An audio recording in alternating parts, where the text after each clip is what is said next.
Hello mwana michezo, karibu katika channel yetu ya Michezo Live. Usisahau kusubscribe, kulike, kucomment na kushare na marafiki ili waweze kupata habari zinazohusu michezo. Mwamba huyu hapa, Mohamed Hussein Chabalala, nusu mtu nusu mashine.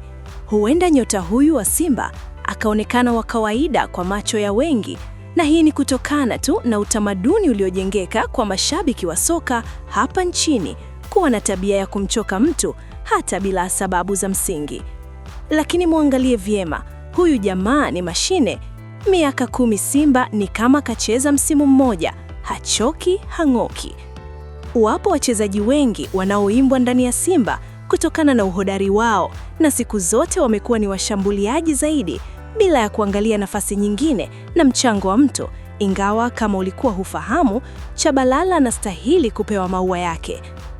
Sababu kubwa ya kusema hivyo ni kutokana na mchango wake ambao amekuwa anautoa ndani ya timu hiyo, na sio hapo tu, kwani hata kwenye kikosi cha timu ya taifa, Taifa Stars, amekuwa mchezaji muhimu wa kutegemewa anayetumia miguu yake vizuri.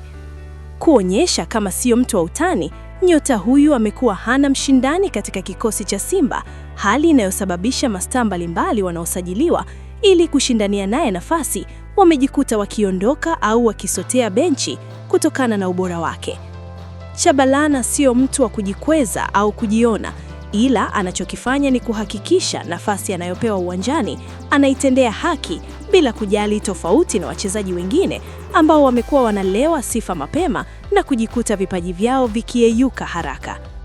Kwa mara ya kwanza, nyota huyu alijiunga na Simba Juni 2014 akitokea Kagera Sugar ya Bukoba baada ya awali kuchezea pia akademi ya Azam FC.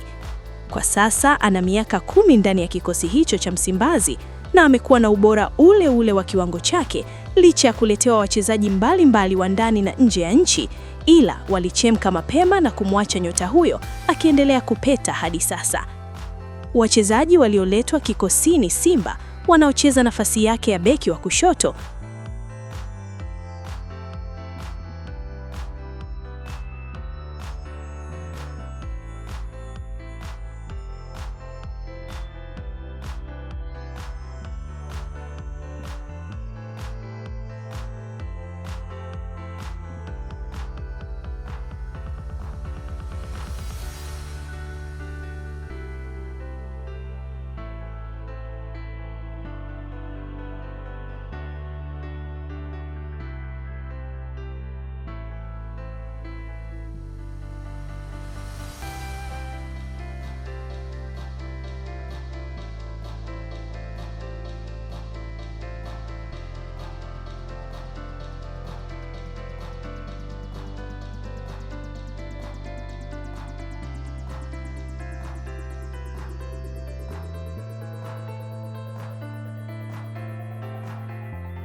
Asante kwa kutufuatilia mpaka mwisho. Usisahau kusubscribe na kuacha maoni yako. Ikiwa umependa channel hii, acha maoni yako hapo, share na marafiki.